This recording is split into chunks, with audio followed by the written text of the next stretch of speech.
Olá pessoal, vamos começar mais uma aula de Biologia de Micro-Organismos, CBFT 115.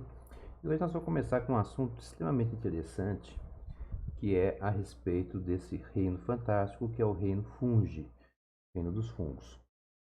Então, nessa aula inicial, nessa primeira parte, nós vamos tratar a respeito de alguns aspectos, de algumas características existentes dentro desse reino e apresentar um pouco, das propriedades benéficas e também algumas propriedades maléficas que eles possuem, alguns prejuízos que eles podem nos causar. Alguma curiosidade, todas as imagens que vocês veem aqui nessa tela de abertura, elas são imagens do nosso campus. Aqui são fungos que foram fotografados por alunos do curso de Biologia lá no Bosquinho, na entrada da universidade. Muito bem. A ciência da micologia, então micologia é o estudo dos fungos, ela começa através dos trabalhos do botânico italiano Pier Antonio Micheli, que ele foi considerado o pai da ciência micológica. Bem, o que o Micheli fez? Ele caracterizou um gênero, dentro de um gênero de plantas, que foram os primeiros fungos que ele identificou. Então isso daqui ocorreu por volta de 1720, 1715, mais ou menos, quando ele faz essa publicação. A partir dos trabalhos dele, os fungos eles passaram a ser considerados um grupo de organismos que estava dentro das plantas. E foi assim que Carolus Linneu, em 1758, os caracterizou quando ele criou a primeira forma de categorizar plantas e animais. Então ele criou dois grandes grupos, duas grandes divisões, e os fungos eles foram colocados dentro das plantas.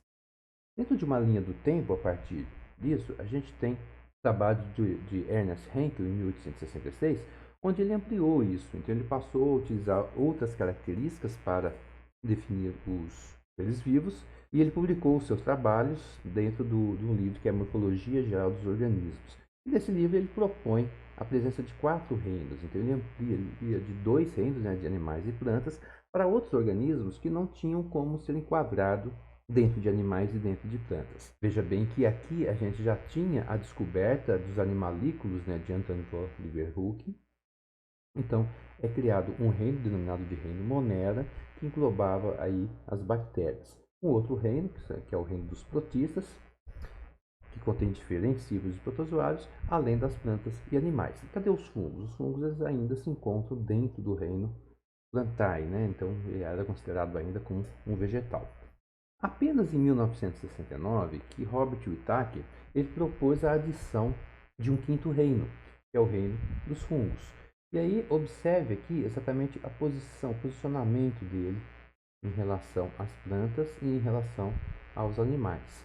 Essa classificação de Whittaker é uma classificação que ela ainda não tinha uma capacidade de analisar os relógios moleculares, os cronômetros moleculares, como por exemplo RNA ribossomal 16S ou 18S, para eucariotos ou para procariotos ou para eucariotos. Então era uma separação baseada na forma de absorção de alimentos, na capacidade de fazer ou não fotossíntese, na mobilidade, no metabolismo, mas não na parte da biologia molecular. Não existiam ferramentas ainda para isso.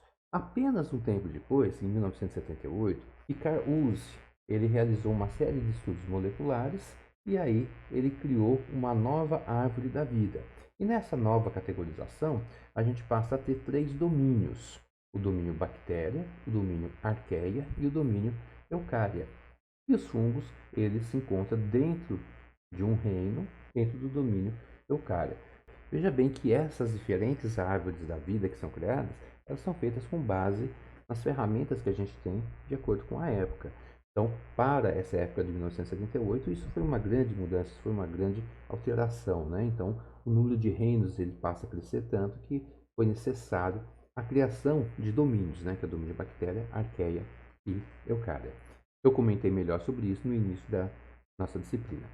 Aqui uma separação, pegando o domínio eucária, e aí a gente consegue observar um pouco melhor que os fungos eles se encontram muito mais próximo dos animais do que eles estão das plantas. Então, essa categorização que existia anteriormente, colocando por Linneu e por Haeckel dos fungos dentro das plantas, é uma categorização completamente errônea, tá? Do ponto de vista molecular e mesmo do ponto de vista metabólico, né? Com base nas ferramentas que a gente tem de compreensão desses organismos hoje.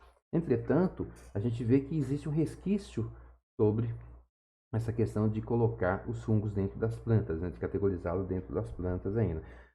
Basta ver, por exemplo, a utilização errônea de flora intestinal para se referir a micro-organismos, a microbiota presente no intestino dos animais. Tá? Muito bem. Mas para efeitos didáticos, nós temos que a filogenia dos fungos ela pode ser dividida da seguinte forma. Nós temos que os fungos terrestres ou fungos superiores, eles são divididos em 5 grandes filos ou 5 grandes divisões. A primeira divisão é chamada de quitridiomicetos. Seriam os fungos mais ancestrais dentro da escala evolutiva e são fungos que apresentam uma característica de ter um esporo com flagelos, permitindo a mobilidade desse esporo. O outro filo é chamado de filo zigomiceto.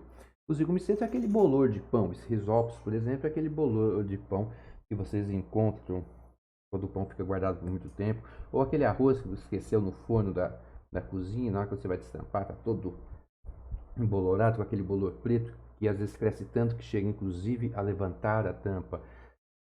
Esse fungo ele é denominado de risópos. No laboratório nós vamos ver esses fungos com muito detalhe assim que a gente retornar às aulas práticas. Um outro tipo de fungo que até há pouco tempo era classificado dentro de zigomicetos são chamados de glomerulomicetos. Esses glomerulomicetos são fungos que a gente não conhece a reprodução sexuada dele, apenas a reprodução assexuada. E eles são conhecidos por fazerem micorrizas em planta. Então eles produzem uma associação simbiótica com plantas responsável de fazer a micorrização, um aspecto extremamente importante para o desenvolvimento de uma série de plantas e que auxilia em muito no desenvolvimento da agricultura no Brasil e no mundo. Nós vamos falar um pouquinho mais deles ainda nessa aula. O quarto grupo são chamados de ascomicetos. Os ascomicetos, juntamente com os basidiomicetos, são os grupos que estariam no topo da evolução, considerando os fungos. Um exemplo de ascomiceto é a levedura Saccharomyces, responsável pela fermentação da cerveja, responsável pela fermentação do vinho, pela produção de álcool. Mas existem diferentes fungos pertencentes a esse grupo, como por exemplo também as trufas, que são muito encontradas na Europa. E o último grupo são os basidiomicetos. Os basidiomicetos, eles são os cogumelos que vocês conhecem muito bem aí de observar no campo, que a gente observa nas matas. E aqui nesse desenho a gente tem um basidiomiceto do tipo Amanita, aquele cogumelo do Super Mario. Muito bem, então aqui são os filos de fungo. Nós vamos falar melhor sobre isso na próxima aula, onde eu irei mostrar um pouquinho sobre as características de cada um desses grupos. Mas o que caracteriza basicamente um fungo? O que é necessário para ele ser considerado dentro desse grupo? Então, primeira coisa, os fungos eles são organismos eucariotos. Então, eles possuem uma organização celular muito semelhante à organização celular das plantas e à organização celular dos animais. Possui um núcleo muito bem definido, possui um sistema de endomembranas. Além disso, eles são organismos aclorofilados. Então, nisso eles já distinguem bastante da planta. Então, apesar de eles apresentarem esse corpo de frutificação aqui, e eles serem sésseis, né, quando produzem esse corpo de frutificação, esse aqui é um exemplo de basidiomiceto, isso lembra muito uma planta, mas eles não possuem clorofila.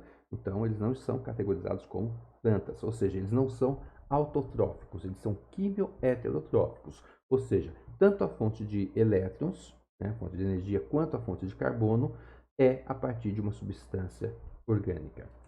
Além disso, os fungos eles se reproduzem por esporos, então existe sempre a produção desses esporos que vão cair no substrato e iniciam o seu processo de desenvolvimento. Esses esporos eles podem ser originados tanto de uma reprodução sexuada quanto de um processo assexuado. Falaremos disso na próxima aula também. A estrutura somática dos fungos é denominada de hifa, e a presença dessa hifa vai caracterizá-lo como sendo um fungo filamentoso ou um fungo leveduriforme, as leveduras que você já ouviu falar também. De forma geral, esses organismos eles são multicelulares, é o caso dessa nossa foto, desse nosso exemplo. Esse aqui também é um fungo fotografado lá no bosquinho da UFV. Mas muitos fungos eles são unicelulares, como por exemplo as leveduras. E alguns possuem uma fase unicelular e uma outra fase multi ou pluricelular.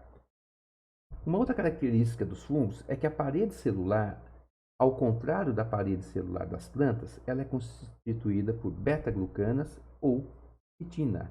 Tá? Então, quem produz quitina?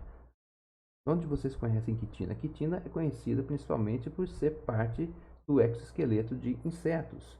E a parede celular dos fungos também é quitina. Está vendo como que filogeneticamente eles são muito mais próximos dos animais do que das plantas?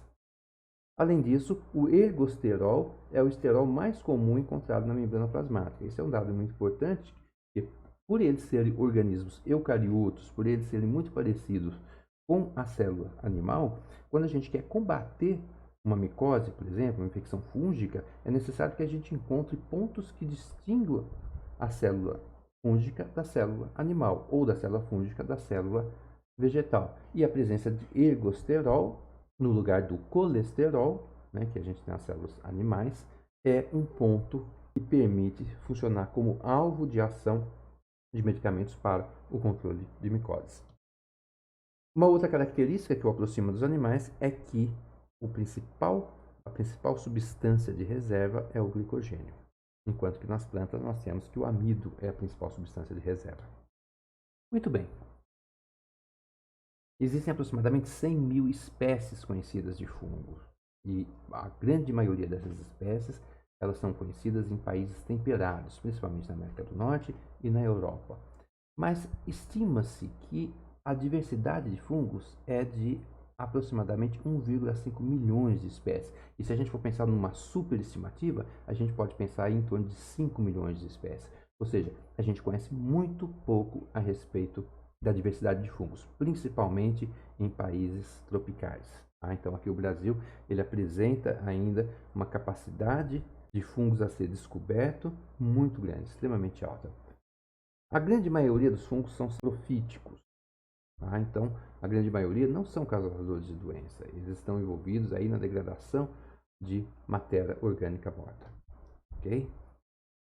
Apenas 50 espécies das espécies conhecidas, dessas 100 mil espécies conhecidas, são capazes de causar doença em seres humanos. E o mesmo valor a gente tem aí para espécies que causam doenças em animais. E no caso de plantas, em torno de 8 mil espécies que podem causar doenças em plantas. Tá vendo? Então, dentro da quantidade de espécies de fungos conhecidas e estimadas, o número de espécies que causam doença é muito pequeno.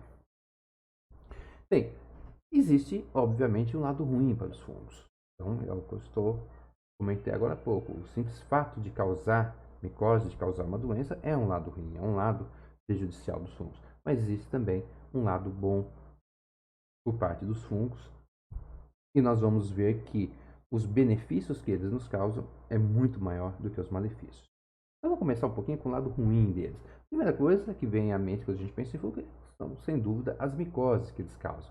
E as micoses elas podem ser basicamente de três tipos: as chamadas as micoses superficiais e as micoses cutâneas, que são aquelas que afetam a parte mais externa do corpo. Então, afetam o couro cabeludo, podem afetar o cabelo, os pelos, a pele, e são micoses que não penetram muito na pele. Então, aqui a gente vê 4 exemplos. Né? Então, aqui, por exemplo, aquele pé de atleta, né? Ou a frieira, é muito comum.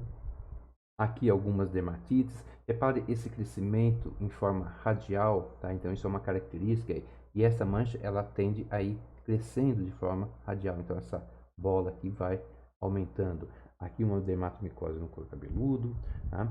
E existem também as micoses subcutâneas.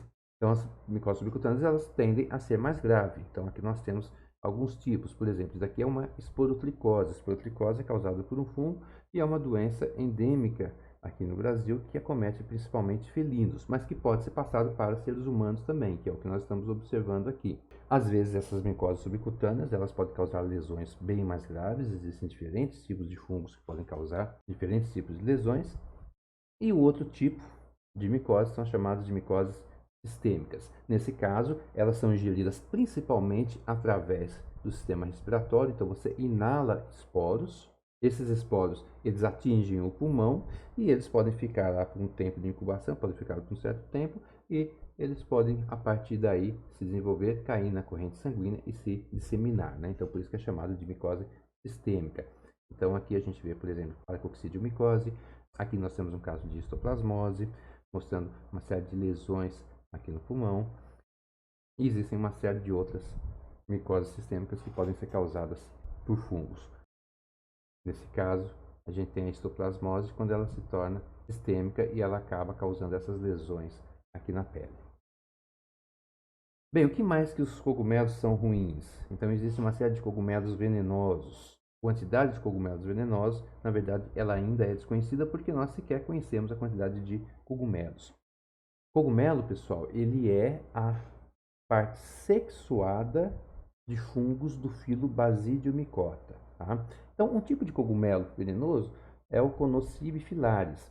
O Conocibifilaris ele tem uma amatoxina, então uma toxina extremamente tóxica, extremamente mortal, que causa danos extremamente graves no fígado, podendo causar a falência do fígado. Um outro tipo de cogumelo venenoso é a Amanita phalloide.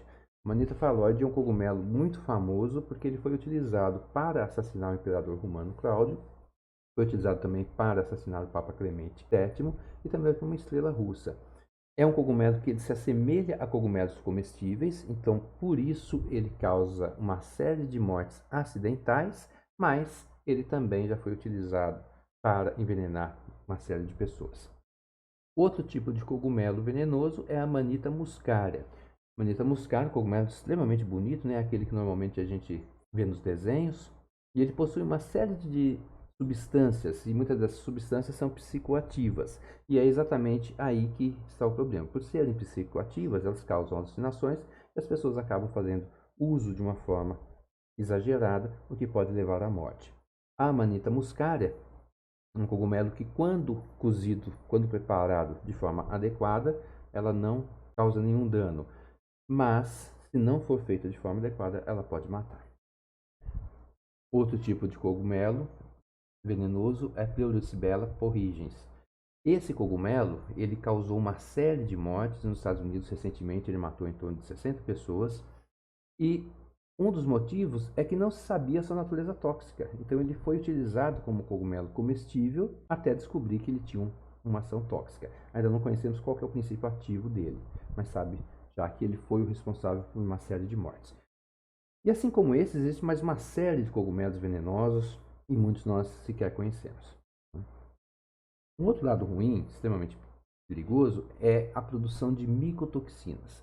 Micotoxinas, né, então, como o nome já indica, são toxinas produzidas por fungos e essas toxinas elas têm uma característica de serem termoestáveis, ou seja, o aquecimento não leva à degradação, à inativação delas. Micotoxinas são presentes principalmente em grãos e a gente tem aqui exemplo de milho, de amendoim, mas também está presente em café, está presente no leite, está presente em praticamente todos os alimentos. Existem diferentes fungos que produzem mitoxinas. Então aqui nessa tabelinha a gente tem alguns exemplos. Por exemplo, amendoim e milho, eles se infectam frequentemente com aspergillus flavus ou com aspergillus parasíticos. Todos os dois são produtores de aflatoxina B1. É uma micotoxina que tem efeito sobre o fígado, tem efeito sobre os rins, além de ser extremamente carcinogênica. Trigo, aveia, cevada, eles podem ser infectados pelo fungo Penicillium citrino, que produz a toxina citrinina, né? Então também é uma micotoxina. Essa toxina, ela é nefrotóxica para os suínos. Então aqui a gente tem um problema na produção, por exemplo, de ração, né, que pode levar à intoxicação de suínos. Centeios e outros grãos, em geral, podem ser contaminados por Crabiceps purpúrea. Crabiceps purpúrea, ela produz uma micotoxina chamada de ergotamina. E ela produz gangrena, convulsões e alucinações. Essa Crabiceps purpúrea, ela pode infectar trigo também. Ela causa, nós chamamos de curvamento do trigo.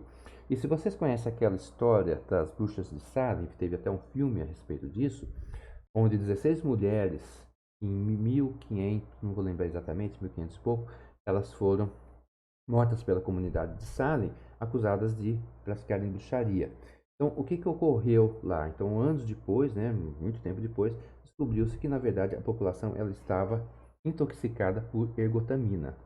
Tá? Então isso causou uma alucinação e uma histeria coletiva que acabou levando à morte dessas mulheres, acusando elas de serem bruxas.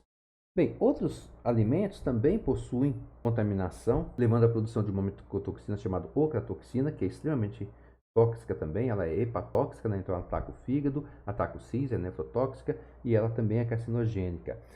Responsável pela produção dela é o Aspergillus ocráceus. Trigo, aveia, cevada e milho também podem ser contaminados por Fusarium, Trichotherium ou Miliotherium e produzem uma série de outras toxinas que causam hemorragia e vômitos. E além disso, inclusive frutas e suco de frutas podem estar contaminados por Penicillium expansum ou Penicillium glycofulvum, que produzem patulina. Talvez você já tenha escutado esse nome, patulina. A patulina é responsável por causar hemorragias, além de ser carcinogênica também. Então, pessoal, veja bem que contaminação por fungo é algo extremamente complicado. Então, aquele extrato de tomate, por exemplo, que às vezes vocês encontram na geladeira e tem um fungo crescendo, vocês simplesmente vão lá, retiram um pouco daquele fungo e consomem o resto, isso é muito complicado, porque você pode ter tirado o fungo, mas as toxinas que ele produz, ela pode estar presente em outros locais. Tá? Então, existem formas de armazenar esses grãos de forma adequada para impedir essa contaminação, mas, sem dúvida alguma, esse é um problema recorrente de todos os silos, de todos os locais onde existe o armazenamento de grãos. Muito bem, um outro lado ruim dos fungos é a questão de causarem doenças em plantas. Então, existe uma série de doenças, né, que são causadas por fungo. Uma que com certeza vocês já viram é a ferrugem. Então, a ferrugem são essas manchas, né? Então lembra como se fosse ferrugem causado na folha. Ela começa com algumas pintas, vai amarelando ao redor com o tempo, até causar a morte daquela folha. Então isso vai passando de folha para folha, de planta para planta. Existe uma grande variedade de plantas que são acometidas por esse tipo de doença. E o fungo responsável por causar essa doença é a Putínia melanocéfala. Uma outra doença em plantas é o mofo branco da soja, causado por Sclerotinia sclerotium, e é uma doença que ataca qualquer parte da planta, sendo que a parte mais vulnerável é a parte da floração, tá? Mas pode ir até a formação das vagens e tal, o fungo está lá presente. Então isso compromete bastante a produção. Então aqui a gente vê, por exemplo, ó, o caule, aqui a vagem, estão completamente tomada aqui pelo fungo. Existe a fase sexuada desse fungo e ele forma esses cogumelozinhos aqui, ó. Uma outra doença causada por fungo, e essa daqui ela foi considerada uma das 10 doenças mais importantes do mundo, né? A doença que causa o tombamento de plântulas, causado pelo fungo Rhizoctonia solani. Esse fungo ele pode afetar soja, feijão, batata, tomate, algodão, milho. Então existe uma série de plantas que podem ser afetadas por ele. E é denominado de tombamento de plântula, porque assim que começa o desenvolvimento, ele já pode atacar e a planta acaba tombando. Olha aqui no caule como é que fica completamente tomado pelo fungo e acaba com o tecido vegetal, tá? Prejudicando bastante o desenvolvimento da planta. Aqui no tomateiro, então o tomate já no estado já de degradação bastante alta, causado pelo fungo. E aqui a gente vê os filamentos do fungo na microscopia óptica. Bem, falei sobre um pouco dos lados ruins, tá? O número de doenças é muito maior do que esse que eu apresentei, eu selecionei apenas algumas. Mas nós temos o lado bom dos fungos também. Então, primeiro, vamos começar com a decomposição de matéria orgânica. Então, todo o processo de decomposição, ele passa obrigatoriamente pelos fungos. E por que isso ocorre? Porque os fungos eles produzem enzimas que são liberadas para o meio externo, e essas enzimas, de forma geral hidrolases, têm a capacidade de quebrar macromoléculas, seja proteínas, seja lipídios, estruturas às vezes bem mais complexas, e depois ele absorve o produto gerado dessa quebra para ser utilizado como nutriente. Então, durante esse processo, ele leva à decomposição da matéria orgânica. Então, aqui a gente vê um tronco, por exemplo, alguns corpos de frutificação, alguns cogumelos saindo aqui, e quando a gente vê esses cogumelos, significa que a parte interna aqui do tronco está completamente tomada por hifas, por células do fungo. Isso que a gente vê é apenas a pontinha do iceberg existente. A mesma coisa nesse tipo de fungo aqui, ó, que é chamado de orelha de pau. Então, isso daqui, ó, é o mesmo organismo que tem as suas células toda aqui por trás, por dentro desse tronco. O fato de levar à decomposição da matéria orgânica é responsável por ciclagem de elementos, como por exemplo o carbono, do nitrogênio e do enxofre, que é fundamental para toda a vida na Terra. Então, sem a presença de fungos, nós não teríamos ciclagem de elementos, a gente não teria decomposição da matéria orgânica, nós não teríamos vida, pelo menos não tal como nós a conhecemos. Outro lado bom, controle biológico de pragas. Então, da mesma forma que a gente tem que os fungos eles podem atacar animais, podem atacar plantas, mas o fato deles atacarem alguns animais pode ser benéficos, porque esses animais podem ser pragas. Então, aqui a gente tem, por exemplo, dois tipos de fungos muito utilizados no controle microbiano de pragas. Aqui no controle de gafanhotos está sendo utilizado, está vendo que aqui ele está meio embaçadinho? Então isso aqui na verdade é o micélio, né, e uma série de esporos do fungo. O micélio é o conjunto de células do fungo. Então o micélio está todo em volta aqui desse gafanhoto e o nome desse fungo é Metarrhizum anisopriae. Nesses dois casos aqui, a gente tem um outro fungo muito utilizado no controle microbiano de inseto, que é a Beauveria baciana. Então, ele dá todo esse bolor branco que está crescendo aqui e vai sugando, vai eliminando o patógeno. Tá? Então, ele é muito utilizado e também muito promissor no controle de diferentes tipos de pragas. Um outro lado extremamente bom são as associações micorrízicas. Mais de 90% das plantas elas apresentam algum tipo de simbiose com fungos. Os fungos envolvidos aqui são aqueles glomerulomicota que eu comentei lá no início da aula, que é um tipo de fungo que vive sempre em associação com as plantas. Aqui, por exemplo, a gente tem uma plântulazinha, aqui a gente tem a raiz e toda essa parte aqui, ó, branquinha maior, isso aqui é fungo. Então, essa associação do fungo com a raiz, por isso que chama micorrízica, rizo de raiz, mico de fungo, ela aumenta muito a absorção de água, mas também aumenta a absorção de elementos, como por exemplo fósforo, principalmente, mas também alguns outros elementos que são úteis para a planta. Em troca disso, a planta fornece fotoassimilados para o fungo, dessa forma os dois vivem uma harmonia aí. Aqui a gente observa um pelo radicular com as hifas do fungo micorrízico ao redor, e aqui a gente vê um pedacinho da raiz. Essa raiz ela foi tratada com uma substância alcalina para deixá-la transparente e depois ela foi corada com uma substância que corasse o fungo apenas, normalmente azul de tripã ou azul de algodão. E essas estruturas que vocês estão vendo aqui são estruturas presentes no interior do córtex da raiz. Essas estruturas estão dentro das células. São chamados de arbúsculos, e esse fungo é chamado de fungo arbuscular micorrízico. É a principal associação entre fungos e plantas existentes nas regiões tropicais e subtropicais. Então é um fungo extremamente importante para a agricultura aqui no Brasil. Bem, o outro lado bom, biorremediação de áreas degradadas. Aqui, por exemplo, a gente tem uma região que foi contaminada e foram utilizados fungos para a eliminação desse urânio. Então, existem diferentes projetos, existem diferentes trabalhos, às vezes in situ, ou seja, você tenta fazer a eliminação da toxicidade, a eliminação do componente tóxico no local, e às vezes você leva essa substância tóxica para ser degradada através de grandes dornas de fermentação, onde o fungo vai eliminar aquela substância tóxica, ou então ele vai transformá-la em uma substância que não é tão tóxica. Então existem muitos trabalhos envolvidos dentro dessa biorremediação de áreas degradadas. A UFV mesmo, ela desenvolve vários projetos nessa linha, buscando inclusive a recuperação de áreas degradadas pelos acidentes ocorridos em mineradoras aqui no estado de Minas Gerais. Um outro lado bom, sem dúvida, é a produção de antibióticos, como por exemplo a produção de penicilina, a produção de cefalosporina. Então, os fungos eles são principais produtores de antibióticos. Existem algumas bactérias que também produzem, mas os fungos, sem dúvida, são os principais. A penicilina foi o primeiro antibiótico a ser descrito, a ser isolado, a ser caracterizado e, com certeza, modificou completamente o rumo da medicina, o rumo da ciência após a sua descoberta. Muito bem. Mas não são só os antibióticos que são produzidos por fungos. Aqui eu tenho outros 3 exemplos. Ó. Então, um aqui, ó, que eu particularmente fico bastante irritado com o nome dele, que é chamado, por exemplo, de reflora ou de floratil, você já deve ter ouvido falar. Então, isso aqui é um conjunto de leveduras, e essas leveduras têm como propósito reconstituir a microbiota intestinal.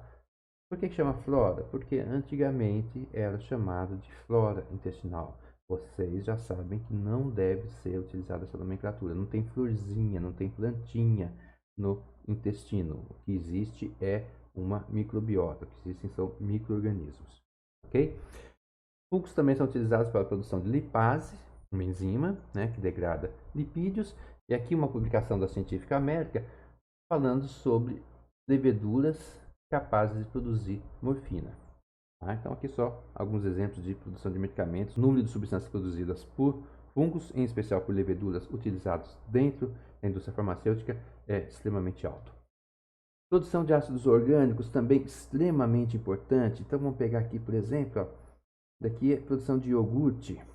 Então, por que o iogurte você tem essa mudança nas propriedades organolépticas, nas propriedades físicas do leite, em função da produção de ácido orgânico, que vai ser realizado por fungos e eventualmente por bactérias também, né? Isso vai depender do tipo de produto que nós estamos originando, mas a base é a mesma. Aqui a gente tem um exemplo de aspergilos. Então, aspergilos daqui observado na lupa, né, no microscópio estereoscópio. Então, a gente observa exatamente essas estruturas, que são estruturas reprodutivas assexuadas, que caracterizam esse fungo aspergilos. Aspergilos é o principal fungo utilizado dentro da indústria biotecnológica. Um outro exemplo, a produção de ácido cítrico. Então, o ácido cítrico, que poderia ser extraído de uma série de frutas, é muito mais vantajoso, economicamente falando, que você produza ele através de fungos, inclusive do aspergilos. O ácido cítrico utilizado na Coca-Cola, ele é proveniente de fungos. Além disso, nós temos os fungos comestíveis. Então, existem diferentes fungos comestíveis. Daqui é o boletus, um dos fungos mais, na minha opinião, dos fungos mais gostosos que tem. Aqui nós temos shiitake, aqui nós temos, não tenho certeza, mas acho que é pleurotus. A culinária, a gastronomia brasileira ainda utiliza muito pouco os fungos, mas cada vez mais tem aumentado. Se vocês não conhecem, se vocês não experimentaram, experimente, vale a pena. Esse daqui é o mais saboroso deles, tem um gosto mais forte. Aqui é um pouco mais fraquinho em termos de sabor, e esse daqui é um pouco mais fraco também. Fermentação alcoólica, não dá para a gente falar de benefícios de fungos sem a gente falar de fermentação alcoólica. Toda bebida alcoólica, ela, de uma forma direta ou indireta, passou pela produção de fungos. Tá? Por quê? Por causa que são as leveduras, em especial Saccharomyces cerevisiae, responsáveis pela produção de álcool. Existem outros organismos que produzem? Sim, existem, mas nenhum produz de uma forma tão eficiente quanto ele, porque não só produz em grande quantidade, mas também suporta altas concentrações. Então, existem micro-organismos que eles produzem muito bem, só que eles acabam sendo mortos conforme a produção de álcool vai aumentando. Saccharomyces tem uma resistência maior. Então, a gente tem aqui o álcool tanto na indústria combustível, quanto o álcool que é utilizado na produção de bebidas, como por exemplo de cerveja e na produção de vinho. Então, sempre que a gente pensa em bebida alcoólica, em álcool gel, em qualquer substância que tenha etanol, ela foi produzida por fungo. Produção e maturação de queijos. Então, para produzir queijo Minas, por exemplo, então aqui, e não só o queijo Minas Tescal, mas toda a produção de queijo que nós temos aqui em Minas Gerais, ela é feita através da coagulação do leite, utilizando enzimas produzidas por aspergilos niger. Se vocês tiverem oportunidade no supermercado, procura um coalho líquido e olha no rótulo desse coalho líquido, vocês encontram isso em qualquer supermercado. Procurem no rótulo dele qual que é a base. Vocês vão ver que são enzimas produzidas por aspergilos. Tá? Então, por isso que eu coloquei ele aqui. Ele está envolvido diretamente na produção. Antigamente, ele era produzido, né, então o queijo era produzido extraindo renina do estômago de bezerros. Hoje, raramente nós temos essa prática. Então, a renina ela é utilizada a partir do aspergilos niger. Mas a gente tem a maturação de diferentes queijos. É uma área que tem ganho muito mais atenção nos últimos anos. O Brasil tem que se consolidar, principalmente Minas Gerais tem se consolidado como sendo um estado com uma capacidade extremamente alta de produção de queijos muito bem elaborados, alguns inclusive ganhando concursos internacionais. Três queijos eu chamo a atenção aqui que vocês conhecem pelo menos de nome. Primeiro, o Roquefort, que é esse daqui, ó. O Roquefort, ele é um queijo onde, assim como o Gorgonzola, tá? Então eles são produzidos de uma forma muito semelhante, onde após a produção inicial ele é perfurado e inoculado, um com penicílio Roquefort, que é esse daqui, e o outro com penicílio Glaucon, que é esse aqui. Um dá origem ao Roquefort, outro dá origem ao Gorgonzola. Um é mais esverdeado, o outro é um pouquinho mais azulado. Tem gostos similares, né, com uma pequena diferença entre eles. E o outro tipo é o Camembert. O Camembert ele é produzido por Penicillium candida e ele forma toda essa camada aqui ao redor. E interessante que ele produz uma protease e essa protease vai degradando o queijo aqui dentro. Então ele vai ficando bem mais pastoso. É isso que a gente está vendo aqui, ó. Quando você corta, está vendo que ele fica quase que se desmanchando. O queijo é maravilhoso. O queijo com damasco é fantástico. Muito bem. E para encerrar o lado bom, a gente encerra com, talvez, na minha opinião, o melhor, que é a panificação. Então, a mesma levedura que a gente utiliza para a produção do álcool é uma levedura utilizada também para a produção de diferentes tipos de pães. Aqui a gente tem rosca doce, aqui a gente tem um pão artesanal feito através de uma levedura, Saccharomyces, ou de outras leveduras que são isoladas. Aqui é a pizza. Então a massa da pizza a gente faz utilizando Saccharomyces cerevisiae também. Ok, pessoal? Então essa aula inicial é para a gente falar exatamente sobre essas características, para introduzir esse assunto de fungos. E na aula de segunda-feira, na próxima aula, a gente vai abordar características morfológicas, estruturais e citológicas e reprodutivas também dos diferentes filos de fungos. Ok? Então agora eu vou comer uma pizza porque essa aula toda me deu uma fome. Até logo para vocês e bom apetite para quem for comer pizza também.